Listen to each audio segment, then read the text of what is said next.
In 1987, the FOI Foundation inaugurated the James Madison Award as a way to recognize each year someone, or some plural someone, for an outstanding commitment to the principles of the First Amendment and open government. In the 37 years we have awarded the James Madison Award, it has gone to journalists, it has gone to lawyers, it has gone to public officials, it has gone to ordinary citizens. But it has always gone to people until today.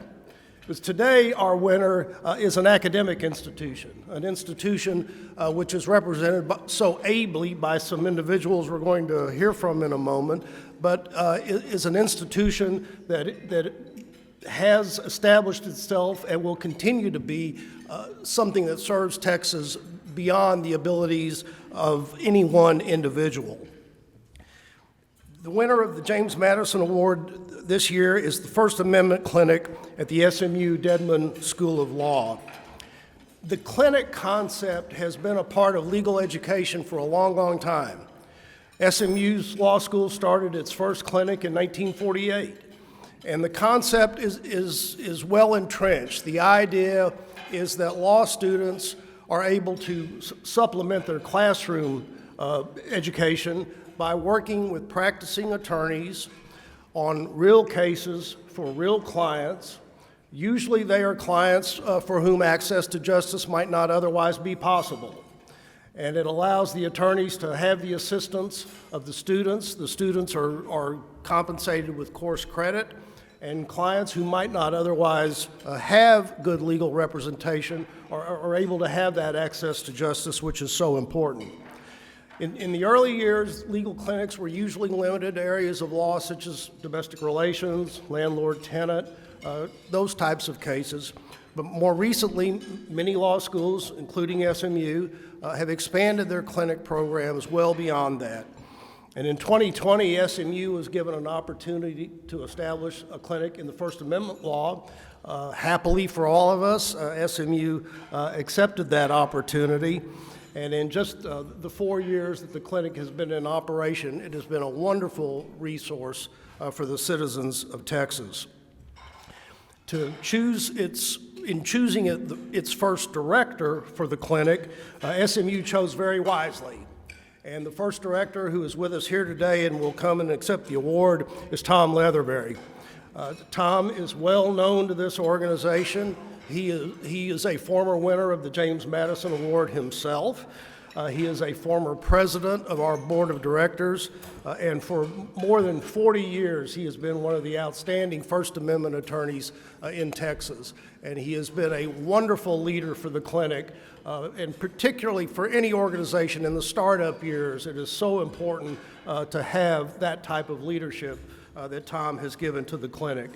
So Tom and SMU as an institution, we thank you very much for all you have done, all you are going to continue to do. As Tom told us in the panel this morning, he's got plenty of work.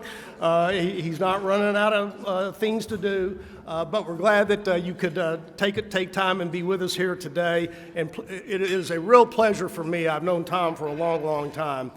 So it is a pleasure for me to present this award to the SMU Dedman School of Law First Amendment Clinic.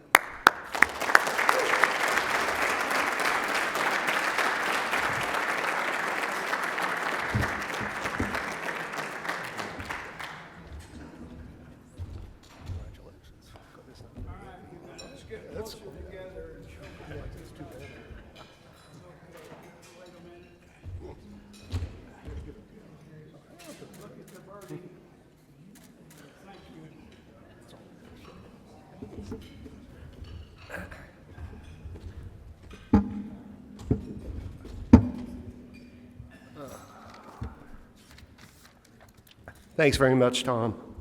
We have known each other a long time, and we were reminding each other again it's a good thing that there were no cell phones when we were in high school. So on behalf of the SMU Dedman School of Law and our dean, Jason Nance, and the 64 students who've completed at least one semester in the clinic since we started in 2020, and on behalf of our assistant director, Peter Stephenson, I want to thank the board of the Freedom of Information Foundation of Texas and the indefatigable Kelly Shannon for this very meaningful recognition. As Tom alluded to, my relationship with the foundation goes back to 1989, and I've never been more proud to be an ally and a collaborator. And there are a few other thank yous I want to make. First, to our funder, the Stanton Foundation from Massachusetts, without whose generous support the clinic would not exist. Stanton has founded 12 First Amendment clinics at law schools throughout the country, from Cornell to Arizona State and lots of places in between. And also to the Dallas Bar Foundation, who has funded our summer interns, our couple of summer interns the past 2 summers. Very generous support. Next, some of the folks I'm sitting with, you already heard about Betty Osborne, who has been a strong supporter of the clinic since we started. Her late husband, Burl, was, along with Robert Deckard of the Dallas Morning News, were just very instrumental, foundational in getting the foundation up and running in the 1980s. Burl was one of the first clients, certainly one of the first clients in journalism that I ever worked for, and he was intimidating as a beginning lawyer because he was an incredibly fierce First Amendment advocate and one of the best teachers I ever had. There are some folks from Texas Public Radio, Dan Katz and Paul Flav and Jackie Velez are here, and TPR has been one of our first and regular clients, and it's been a real joy to represent them. We filed our first lawsuit in the height of COVID in the fall of 2020 for TPR. Paul was on to something about some COVID relief fund fraud, funds fraud, program fraud, and we filed an FOI case for TPR and pried some COVID relief records out of the Department of Agriculture that showed that a totally unqualified and unlicensed wedding event planner had been making millions of dollars in federal funds in a food program that they weren't even supposed to be running. That contract was canceled soon after all that came to light. J.T. Morris and Alicia Calzada are my fellow panelists this morning. Can't have better collaborators and co-conspirators in the First Amendment area than them. We talk to each other regularly and trade ideas off each other, and it makes what I do a real joy. Peter Stephenson, he's the brains and the brawn behind our operation. We have 8 new students each semester, plus between 3 and 5 returning students, and that's a lot of people for 2 lawyers to keep busy and supervised and running, and Peter does more than his share. I also want to thank all the law firms and collaborators that we've had that have helped us extend our resources and do more for the First Amendment and for you all across the state. We've worked with a number of different law firms, Vincent Elkins, Jackson Walker, Haynes and Boone, Baker Botts, Alexander DuBose and Townsend, L. Wanger Law. Yesterday we filed a new lawsuit challenging the jail mail policy in Sherman with O'Melveny and Myers. Our collaborators have been incredible. FIRE, the National Press Photographers Association, the ACLU, the NAACP Texas chapter, the League of Women Voters, the Knight Institute, Texas Civil Rights Project, and others. I'm sure I've left some out, and I apologize for that. The working journalists in this room deserve the biggest thanks. You all are the ones out there every day. You're the ones that we hear from with complaints, and very valid complaints about transparency and about free speech bullies. You're trying your best to get it right, despite increasing economic pressures and government resistance. The First Amendment Clinic has 2 main components to its mission. The first is to advocate and to advance the First Amendment values of free speech, free press, the right to assemble, and the right to petition the government.